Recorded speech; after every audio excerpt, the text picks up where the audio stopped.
మళ్ళీ ఎన్ని మార్చేదంట ఏమ్మా బట్లే కదా నేనేం ఆడవాళ్ళతో మార్చినానా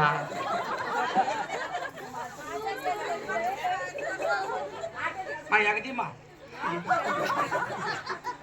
చెప్పమ్మా బాబు సద్యనే కట్టినాను 10,000 రూపాయలు లెక్క పెట్టినాను విద్యులు కొన్న తర్వాత కానీ కొన్న ముందు కానీ చక్కని సంబంధం చూసుకున్నాడు బాబు నా కొడుకు పెళ్లి చేయాలా సరేమ్మా బాయ్ సరే బాయ్ అక్కడ టీ పెట్టు ఇంకా రెడీ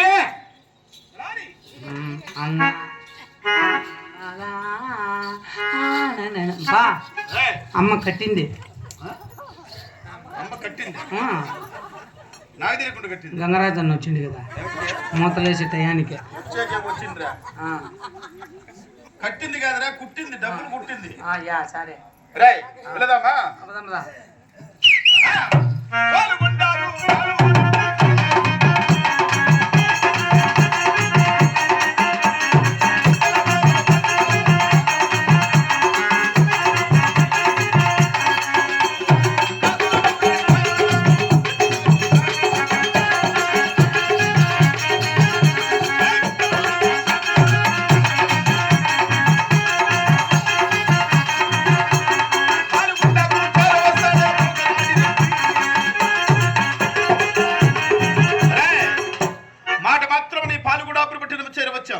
ఈ పాల్గొండలోని నా చిన్ననాటి స్నేహితుడు సరదాపు గురువు ఉన్నాడు. నా స్నేహితుడు పిలిపించి మనకు కావాల్సిన ఎత్తులు కొందామురా.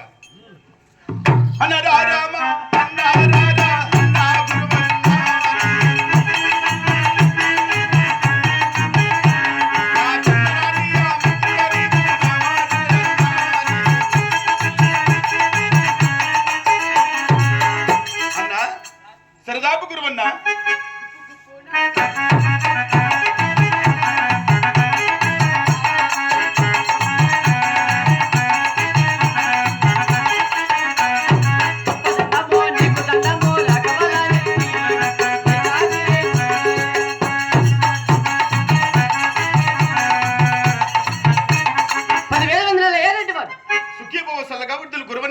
అయ్యా ఆ యొక్క వాళ్ళ పరిపాలన మీ ప్రజలంతా క్షేమాన్ని ఉన్నారయ్యా. అందరూ క్షేమంగానే ఉన్నామయ్యా.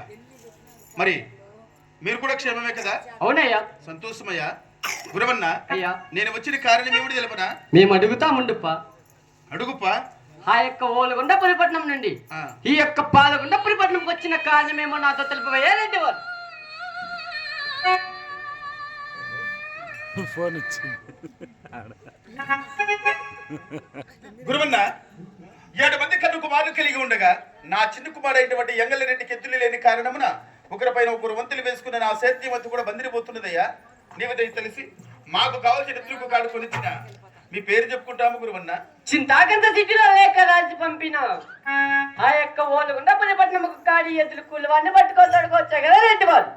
గురువన్న అయ్యా నీవంతటి విశ్వాసం కలిగిన వాడు కనుకనే నిన్ను చూసినట్లు ఉంటది, ఎద్దల బేరము చేసినట్లు ఉంటది.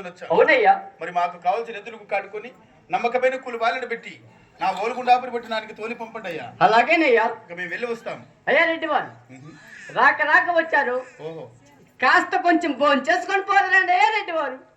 నీ పోజుకి అర్థం భయపడుతోంది పోయా అందుకని మాకు అనుకున్న ప్రకారముగా ఎత్తల వేరవ జరిగిపోయినది. నువ్వు ఇప్పుడు ఏం తిన్నాము వాడిని వద్దనేసివే. మధ్యాహ్నం పిల్లలు టిఫిన్ తిందాంలే. టీకో పదప్ప.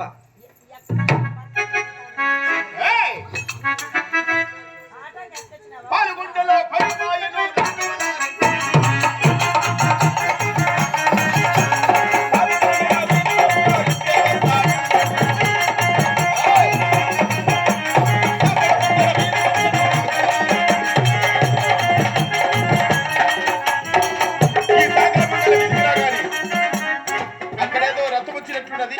ఆ రథములో ఏదో దేవత వచ్చినట్లున్నది.